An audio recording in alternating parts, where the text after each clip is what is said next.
ये मेरा सौभाग्य है कि मैं इस महान यज्ञ के आदि रत्नों के साथ उनके संपर्क में 20 साल की उम्र में आया और उनकी दिव्य दृष्टि, उनका दिव्य स्नेह और उनके अनुभवों से अनेक बातें सीखने का मौका मिला। उनमें से अग्रिम पंक्ति में मातेश्वरी सरस्वती जी के साथ दादी प्रकाशमणि और दीदी मनमोहिनी मशहूर थे। मनमोहिनी दीदी चैन राय फैमिली हैदराबाद सिंध से थी।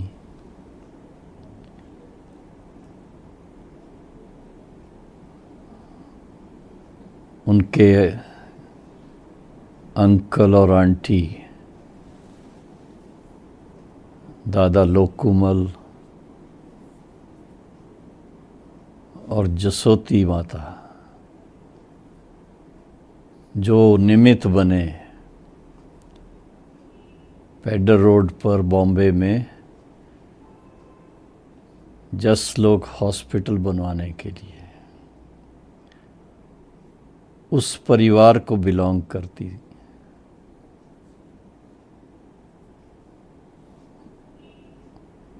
दीदी के लौकिक परिवार में बहुत श्रेष्ठ आत्माओं का, यूं कहें कि आगमन हुआ है। उनकी लौकिक भाभी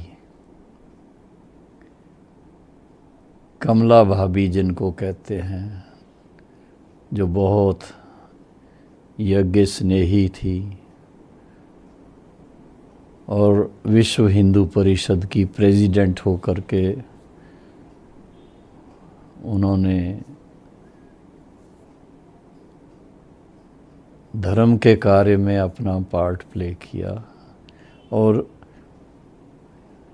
प्रजापिता ब्रह्मा कुमारी ईश्वरी विश्वविद्यालय की यज्ञ स्नेही बहुत रही। उनके लौकिक परिवार और ससुराल को दोनों को देखते हुए, क्योंकि पियर घर की तरफ से चैन राय और ससुर घर की तरफ से हाथी रमानी, जब यज्ञ की स्थापना हुई उस समय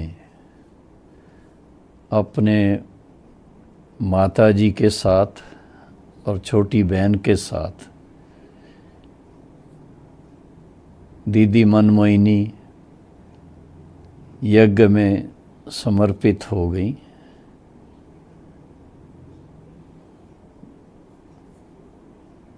लौकिक में कोई संतान नहीं थी और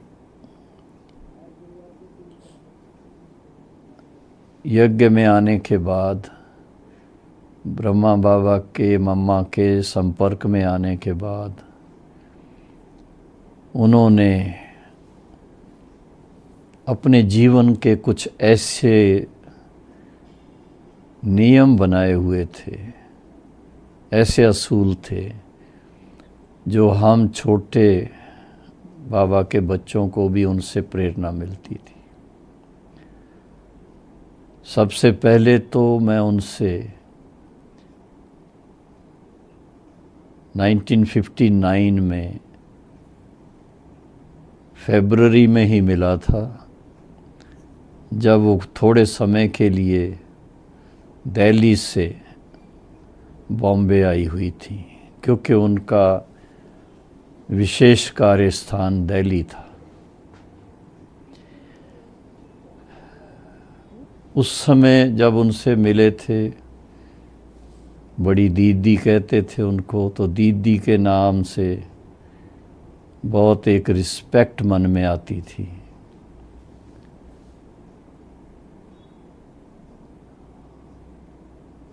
और उनकी फैमिली बैकग्राउंड के बारे में सुनने से और भी आदर भाव मन में आता था। उनके लौकिक भाई दादा मिट्ठू और उनका बेटा जगदीश चैन राय, मिट्ठू चैन राय और जगदीश चैन राय, उस परिवार का भी बहुत दीदी जी, शीलिंद्रा दादी, क्वीन मदर, सबसे बहुत प्यार रहा। बहुत यज्ञ स्नेही रहे सभी। लेकिन दीदी जी का अपना जो कार्य स्थान था, साकार बाबा की तरफ से उन्हें दिल्ली में उन स्थापित किया था। रजोड़ी गार्डन में रहती थीं, लेकिन सारे दिल्ली का कारोबार जो था वो उनके ऊपर बाबा ने रखा था। ये एक प्रकार से यूँ कहें कि मुख्य जो बड़ी दादियाँ थीं, उनमें से सबसे सीनियर कहो, सबसे बाबा के समीप, मम्मा के समीप प्रकाशमणि दादी और दीदी मनमोहिनी थे। तो दीदी मनमोहिनी दिल्ली में थी, प्रकाशमणि दादी पहले पटना में थीं, हालांकि उन्होंने और स्थानों पर भी सेवा की थी, फिर बाद में बॉम्बे में बाबा ने उनको भेज दिया था। तो दीदी मनमोहिनी हमें पहली बार तो बहुत थोड़े समय के लिए मिली, क्योंकि हम बिल्कुल नए थे। लेकिन जब हम 6 महीने के बाद मधुबन आए और बाबा मम्मा से मिले, 10 दिन मधुबन रहने के बाद दिल्ली की तरफ गए। 2 दिन दिल्ली में थे और दीदी जी के पास ही रहे थे। वहीं क्लास सुबह का और दीदी जी से मिलने का, और दीदी जी ने फिर हमें उस समय जो दिल्ली में सेंटर थे, एक एक सेंटर पर जाने के लिए जा कर के सारे भाई बहनों से मिलने के लिए विशेष इशारा दिया था। उस समय ही हम खास दादी गुलजार जी से भी मिले, भ्राता जगदीश चंद्र जी से भी मिले, और दादा गोपाल और गीता बहन जी से भी मिले, मोहिनी बहन से भी मिले, और भी दिल्ली में इंद्र भाई जी थे, उनसे भी मिलना हुआ, और भी भाई थे। अनेकों से मिलना, उनके अनुभव सुनना, और उसमें खास करोल बाग में ब्रिजमोहन भाई के पिताजी, उनसे भी मिलना हुआ, माता जी से भी मिलना हुआ, ऑलराउंडर दादी से भी मिलना हुआ। तो एक प्रकार से ईश्वरी परिवार क्या है, हर एक की विशेषताएं क्या हैं, कुछ देखने को मिली। और दीदी बड़े प्यार से हमें पूछती कि आज क्या देखा, आज किससे मिले, आज क्या अनुभव किया, आज क्या धारणा की। इस तरह से शुरुआत दीदी जी के साथ दिल्ली में हुई, और फिर 1959 में ही दिवाली के दिनों में साकार बाबा जब बॉम्बे में आए हुए थे और मेरी छुट्टियां थीं, उस समय बाबा ने दीदी मनमोहिनी और दादी प्रकाश मणि को अपने पास दिवाली के दिनों में बुलाया था। वह समय था जब मैं एक यूं कहूँ कि 8-10 महीने का स्टूडेंट, लेकिन बाबा की यूं कहूँ नज़रे इनायत से उनके नज़दीक ज़्यादा रहता था। और उस समय देखा कि बाबा का कितना गहराई का, कितना असीम ईश्वरी प्यार दीदी के साथ और दादी के साथ था। दीदी जी को एक विशेष वरदान भी था, वो सेमी ट्रांस में भी जाती थी। तो बाबा ने एक ऐसा ईश्वरी अनुभव कराने के लिए दीदी को और दादी को दृष्टि दे करके रूहानी नशे में जैसे भेज दिया। और उस समय दिव्य रास जिसको कहें, एक एक को अलग अलग थोड़ी थोड़ी धीरे धीरे करवाते थे। उस समय पटना से जलान बाबू भी आए हुए थे, उनका बर्थडे था, तो वो भी बहुत प्यार से बाबा ने मनाया था। और उस समय भी दीदी जी और दादी जी को बहुत बाबा की नज़रों में जो सर्विसेबल बच्चे हैं, जो बाबा का नाम रोशन करने वाली आत्माएं हैं, उनके प्रति बाबा की क्या भावना है, क्या उनके लिए आदर है बाबा के दिल में, कितना प्यार है, वो सब देखने को मिला। न सिर्फ देखने को मिला बल्कि उस समय दादी जी और दीदी जी से एक प्रकार से बड़ी बहनों का प्यार क्या होता है, ईश्वरी प्यार, दिव्य प्यार, वो मुझे प्राप्त हुआ था। बाद में बीच बीच में कभी मधुबन में, कभी दिल्ली में कई प्रोग्राम्स आद होते थे, उसके कारण दीदी जी से मिलना होता रहा। जब बाबा व्यक्त हुए, साकार बाबा, उस समय हम बॉम्बे से मधुबन गए थे। उस समय दादी जी मधुबन में थीं और दीदी जी यूपी के टूर पर थीं। उनको जब इन्फॉर्म किया गया तो दीदी वापस आईं। उनके वापस आने के बाद ही साकार बाबा के पार्थिव देह का अंतिम संस्कार किया गया था। बाबा की इतनी समीप रहती थी, खासकर जब से मातेश्वरी जी ने देह त्याग की थी 1965 में, उसके बाद अधिकतर दीदी मधुबन में रहती थी और बाबा को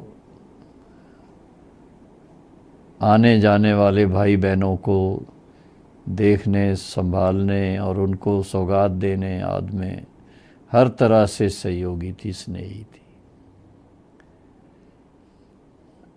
दीदी जी को खास बाबा ने निमित्त रखा था कि कोई भी बाहर से भाई बहनें आएँ तो उनको पूरा संभालने का पार्ट आपका है, और बाबा से भी मिलवाना है तो आप मिलवाना।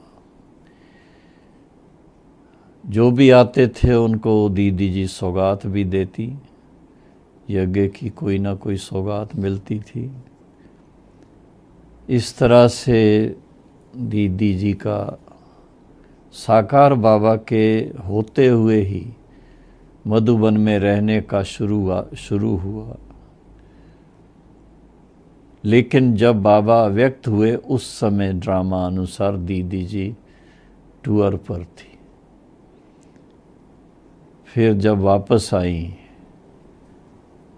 अंतिम संस्कार के बाद सभी बड़ी दादियाँ इकट्ठी हुई और अंडरस्टूड है दीदी और दादी दोनों के हाथ में यज्ञ की बागडोर में सौंपी गई। दीदी जी की कुछ एक विशेषताएं जो शुरू से हमने नोट की थी कि जब बाबा और मम्मा की वाणी चलती थी, पहले तो मेडिटेशन जब होता था उस समय भी, अमृत वेले की मेडिटेशन में भी दीदी जी खास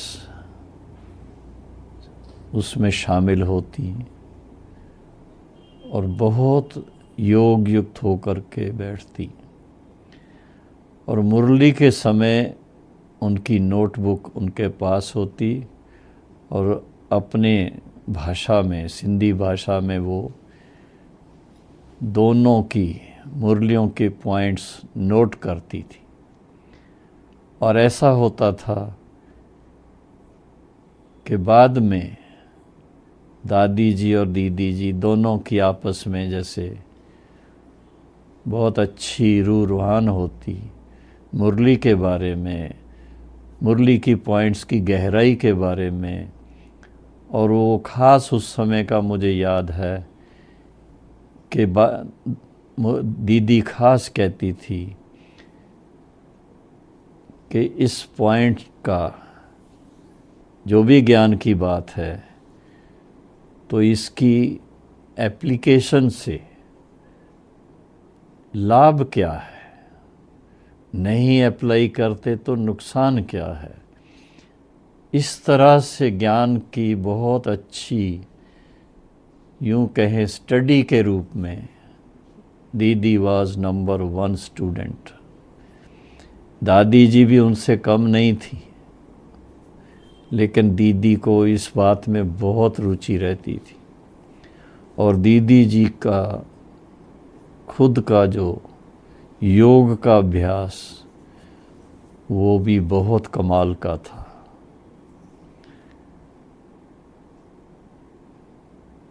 साकार बाबा के अव्यक्त होने के बाद बहुत भाई बहनें आने लगे और फिर उस समय थोड़ी एक्सपेंशन मधुबन की होने लगी, इतने तक के जब ओम शांति भवन बनना था तो उसकी साइट क्लियरेंस करने के लिए भाई बहनें आते थे। पत्थर इधर से उधर, उधर से उधर करने पड़ते थे। उस समय दीदी जी और दादी जी स्वयं आकर के सबका उमंग बढ़ाते और सबको विशेष टोली बांटते, दृष्टि देते और मुख से शाबाश देते। यज्ञ की हर कारोबार में। और फिर इसके साथ में देखा कि जब विशेष ज्ञान और योग की बट्ठी होती थी, जिसको इंटेंस मेडिटेशन कहें, उसके प्रोग्राम होते थे। भिन्न भिन्न ग्रुप्स में भाई बहनें आकर के वो बट्ठी करते थे। तो दीदी जी उसमें भी धारणा की क्लास कराती थी विशेष रूप से, चाहे वो यंग टीचर्स थीं, चाहे सीनियर टीचर्स थे, चाहे सीनियर्स भाई थे। और उनकी क्लास में बहुत गहराई होती थी धारणा के हिसाब से। और फिर इसके साथ साथ उनके अंदर रमणीकता का भी बहुत सुंदर संस्कार हमने देखा। बाहर घूमने के लिए ले चलते थे, पिकनिक्स पर ले चलती थी, और विशेष रूप से हम लोगों को एक बार भट्ठी के दिनों में अपने स्पिरिचुअल म्यूज़ियम में लेकर के गए। वो दिन थोड़े बरसात के थे और वहाँ पर पिकनिक भी की और उसके साथ साथ म्यूज़िकल चेयर्स का खेल भी खेला। दीदी को बड़ा मज़ा आता था जब म्यूज़िकल चेयर्स खेलते खेलते अगर किसी की कुर्सी खींच ले और कोई नीचे गिर जाए तो बहुत हंसती थी। ये बातें कभी कभी बड़ी यूँ कहें कि student life, godly student life में भी क्या होती है स्टूडेंट लाइफ, वो हम देखते थे कि दीदी was taking keen interest in these things. बीच बीच में जब उनकी एज के अनुसार थोड़ी उनकी तबीयत ऊपर नीचे होने लगी, उसके कारण हमें थोड़ा उसका ध्यान रखना आवश्यक हो गया। मिलिट्री के एक डॉक्टर, उनको एक रात, आधी रात को 12 बजे के बाद 12:30 बजे उनको लाना पड़ा क्योंकि दीदी जी का ब्लड प्रेशर ज़्यादा था और उसके कारण कुछ ब्लीडिंग हो गई थी, नस फट गई थी उनकी। वो डॉक्टर इतने अच्छे थे, उन्होंने 3 घंटे बैठे दीदी के पास, उनका इलाज किया और उसमें अच्छी, मतलब नॉर्मल जैसे बीपी वगैरह हो जाए, उसी समय बॉम्बे से डॉक्टर अनिला बेन आई। उन्होंने देखा और उन्होंने कहा कि दीदी को अभी बॉम्बे ले चलना है। तो फिर बॉम्बे में लेके मैं भी साथ में गया था। वहाँ उनका इलाज हॉस्पिटल में अच्छी तरह हुआ, बिल्कुल ठीक हो कर के वापस आ गए। और दीदी विदेश यात्राओं में भी गई और विदेश के भाई बहनें जब आते थे दीदी के सामने, दीदी की योग युक्त दृष्टि इतनी शक्तिशाली कि अनेक भाई बहनों को उस समय ऐसा ईश्वरीपन का अनुभव होता, उससे वो निश्चय बुद्धि बन कर के पूर्णतया ईश्वरी स्टूडेंट लाइफ में और ईश्वरी जीवन में जीने का दृढ़ संकल्प कर लेते।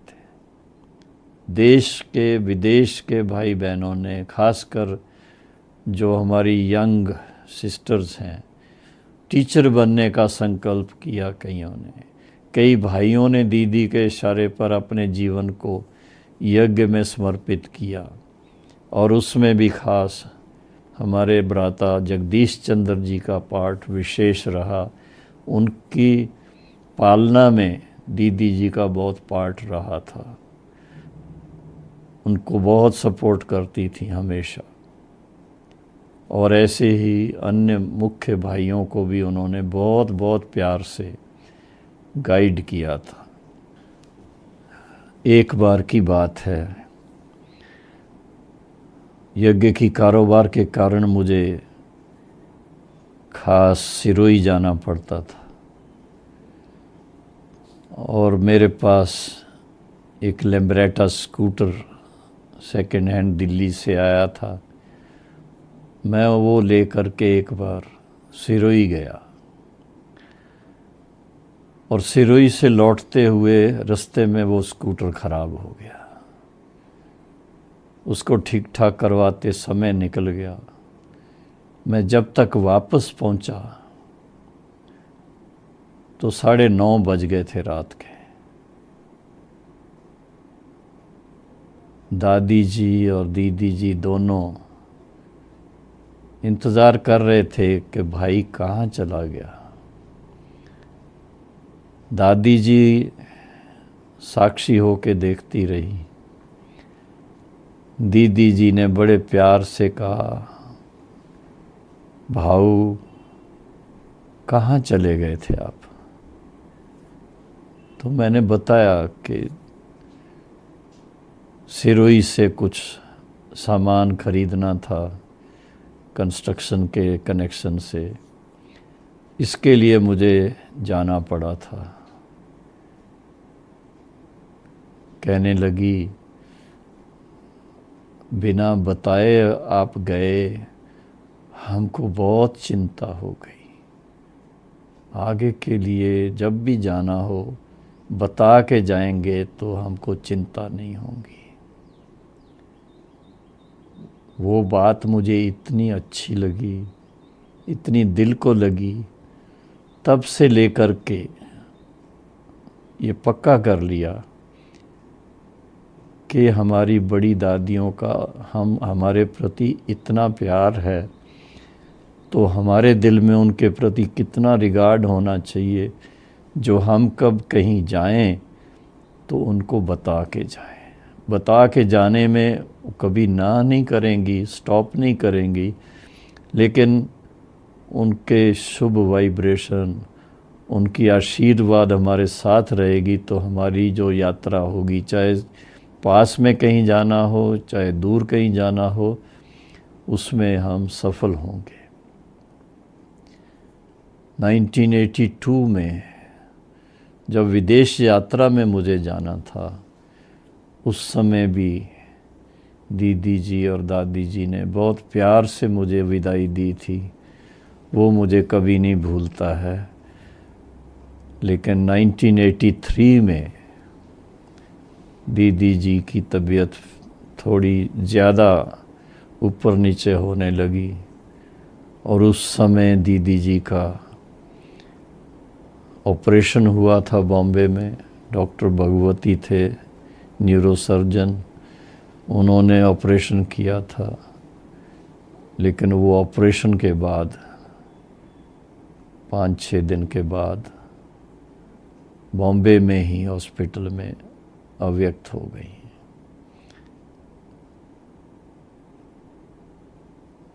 अव्यक्त हो गई, लेकिन हम समझते हैं कि दीदी जी की जो रोल थी, जिसमें उन्होंने अनेक बहनों को, कुमारियों को टीचर बनने के लिए प्रोत्साहित किया, जो आज बड़े बड़े स्थान पर सेवा कर रही हैं, बड़े बड़े यूँ कहें देशों में वो सेवा कर रही हैं।